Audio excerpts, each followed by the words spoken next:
అదే RTV app వార్తల్ని క్షణాల్లో చదివే అవకాశం ఉంటుంది. ఒక న్యూస్ పేపర్, ఒక టెలివిజన్ ఛానల్ మీ చేతుల్లో ఎప్పుడూ ఉంటాయి. ఓం నమః శివాయ. మహాశివరాత్రి పర్వదినాలు ఈ రోజు నుంచి ఘనంగా దక్షిణ కాశీగా పేరుగాంచిన వేములవాడ శ్రీ రాజరాజేశ్వర ఆలయంలో ప్రారంభమయ్యాయి.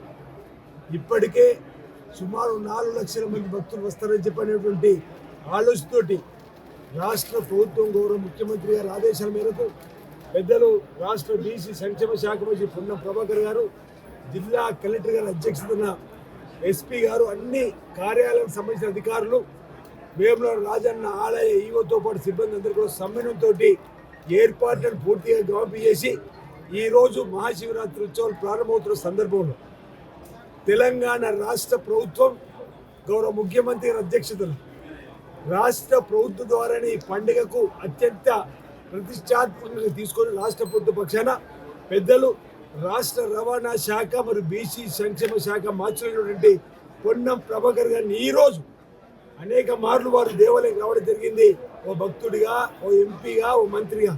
కానీ ఈరోజు విశిష్టత ఉంది, ప్రత్యేకత ఉంది. ఈ తెలంగాణ రాష్ట్ర ప్రభుత్వం పక్షాన వారు ప్రతినిధిగా ఈరోజు హాజరై పట్టు వస్త్రాల్ని స్వామివారికి, అమ్మవారికి సమర్పిస్తూ లోక కళ్యాణం జరగాలని, ఈ రాష్ట్ర ప్రభుత్వం ద్వారా ప్రజలందరికీ సంక్షేమ కార్యక్రమాలు ఎలాంటి ఆటంకం లేకుండా అందాలని, ప్రజలందరూ కూడా సుఖమయ జీవితంతో, ఆనందమయ జీవితంతో, అష్టంతో, ఆరోగ్యంతో ముందుకు వెళ్ళాలని, సకాలంలో చక్కటి వర్షాలు బ్రహ్మాండంగా పడి పాడి పంటలతో పాటు రైతు వర్గంతో పాటు అన్ని వర్గాల ప్రజలు సుఖమయ జీవితం ఉండాలని చెప్పిన సందర్భంగా వేడుకుంటూ ఈ 3 రోజులు కూడా ఇప్పుడే వారు అన్నట్టుగా తెలంగాణతో పాటు ఆంధ్రప్రదేశ్, మహారాష్ట్ర, ఛత్తీస్గఢ్ నుంచి కూడా సుదూర ప్రాంతం నుంచి వచ్చే భక్తుల కోసం మేలైనటువంటి సౌకర్యాలను, కార్యక్రమాలను కూడా ఏర్పాటు చేయడం జరిగింది. ఈ స్వామివారి సన్నిధిలోకి వచ్చేటువంటి భక్తులందరికీ కూడా స్వామి రాష్ట్రందరూ ఈ సందర్భంగా ప్రార్థిస్తూ వేములవాడ రాజన్న ఆలయం యొక్క విశిష్టత, ప్రత్యేకత, కోరిన కోరికలు తీర్చు తండ్రి, కోడమెక్కును చెల్లించుకుంటా అనేటువంటి, దేశంలో ఏ దేవాలు లేనటువంటి కోడె మొక్కు కూడా స్వామివారికి చెల్లించుకునేటువంటి చక్కటి మొక్కున్నటువంటి సందర్భంలో అనేక మంది, లక్షలాది మంది ప్రజల్లో గూడు కట్టుకున్నటువంటి ఈ రాజన్న ఆలయంలో ఈ ఉత్సవాలు ఘనంగా ప్రారంభమయ్యాయి. సుదూర ప్రాంతం వచ్చే వరకు ఎలాంటి ఇబ్బందులు పెట్టుకుంటే అధికార యంత్రాంగం పూర్తిగా సంసిద్ధంతో ఉందని చెప్పిన సందర్భంగా తెలియజేస్తూ అందరికీ మహాశివరాత్రి పర్వదిన సందర్భంగా శుభాకాంక్షలు తెలియజేస్తూ వారి ఆలోచనతో ఇక్కడ నేను కూడా స్థానిక చేరుకున్న సందర్భంలో రాజన్న ఆలయకు వచ్చే భక్తులకు మేలైనటువంటి కార్యక్రమం ఏర్పడేయాలని చెప్పండి. ఇంచుమించు 76 కోట్లతో ఆలయ విస్తీర్ణ, వారి సంకల్పం వెంగమాంబ సత్రంలాగా తిరుమలలో ఉన్నట్టు ఇక్కడ ఉండాలని చెప్పి 35 కోట్లతో ఆలయం ముందున్నటువంటి వెడల్పుకు 47 కోట్లతో ఏతుందో ఈ మహాశివరాత్రి తర్వాత పనులు వేగంగా జరిగి వచ్చే మహాశివరాత్రికి పూర్తి చేసుకునే విధంగా మీ ఆశీలు తండ్రి అని కూడా రాజ్యాన్ని దండం పెట్టుకోవడం జరిగింది. లోక కళ్యాణం జరగాలని చెప్పని కూడా స్వామివారిని వేడుకోవడం జరిగిందని సందర్భంగా తెలుసు. అందరికీ మహాశివరాత్రి పర్వదిన సందర్భంగా శుభాకాంక్షల్ని ప్రభుత్వ పక్షాన, మా పక్షాన, ఈ ప్రాంత ప్రజాప్రతినిధి పక్షాన తెలియజేస్తా ఉన్నాం.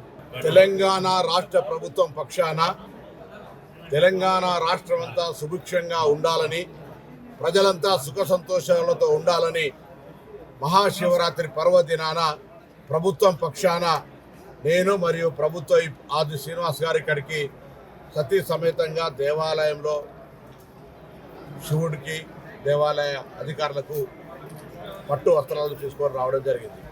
ఈ సందర్భంగా ఒకటే శివుడిని కోరుతా ఉన్నాం, ప్రభుత్వం తీసుకున్న అనేక కార్యక్రమాలకు దైవ సంభూత కావాలి, ఆశీర్వచనం కావాలి, కార్యక్రమాలన్నీ నిర్విఘ్నంగా కొనసాగి ప్రజలంతా సుఖ సంతోషాలతో, సమృద్ధిమైన వర్షాలు, పాడి పంటలతోటి ఆర్థిక ఇబ్బందులు లేకుండా ఆరోగ్యంగా ఉండాలనేటువంటి మాటని సందర్భంగా కోరుకుంటాను.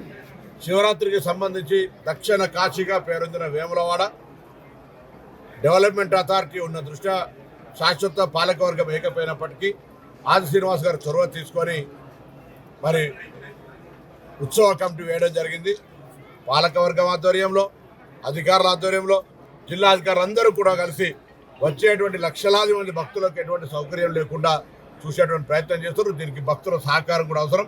తప్పకుండా అందరికీ భక్తులకు దర్శనం అయ్యే విధంగా తొందరలో శివరాత్రి అనేటువంటి పర్వదినాన ఉపవాసంతో ఉంటారు, మరి నిష్టగా ఉంటారు. అటువంటి అప్పుడు ఇబ్బంది కలగకుండా ఉండే విధంగా అన్ని రకాల ఏర్పాట్లు చేస్తున్నాం. ప్రజలు కూడా సహకరించాలని కోరుతున్నాం. ఆ శివుడు వేములవాడ శివుడు అంటే ఇక్కడ చాలా పెద్ద ప్రసిద్ధిగాంచి ఇక్కడ తెలంగాణనే కాక ఉమ్మడి ఆంధ్రప్రదేశ్ సంబంధించి మహారాష్ట్ర, ఛత్తీస్గఢ్, ఇతర ప్రాంతాల నుంచి కూడా వస్తారు. వారందరికీ కూడా ఈ మహాశివరాత్రి సందర్భంగా రాజరాజేశ్వరుని ఆశీర్వచనం నిండుగా ఉండాలని ఆ భగవంతుని ప్రార్థిస్తూ, ఇటీవల గౌరవ ముఖ్యమంత్రి గారు 8 మంది మంత్రులం, ఆది శ్రీనివాస్ గారి, నేను ఇద్దరం కూడా ఈ ప్రాంతానికి సంబంధించిన ప్రజాప్రతినిధులంగా అనేకమైనటువంటి ప్రజలకు ఇచ్చినటువంటి విశ్వాసం ఏదైతే ఉందో వాటన్నిటికీ శంకుస్థాపనలు చేసుకున్నాం. మళ్ళీ శివరాత్రి లోపల అవన్నీ కూడా ముందుకు నడవాలని, నడిపించుకునేటువంటి విధంగా భగవంతుడు సంకల్పాన్ని, ఆశీర్వాదాన్ని ఇవ్వాలని సందర్భంగా భగవంతుడు వేడుకుంటాం. మరిన్ని వీడియోస్ కోసం ఛానల్ ని సబ్స్క్రైబ్ చేయండి. లేటెస్ట్ అప్డేట్స్ కోసం వాట్సాప్ ఛానల్ ని ఫాలో అవ్వండి. ఆ లింక్ డిస్క్రిప్షన్ లో ఉంది.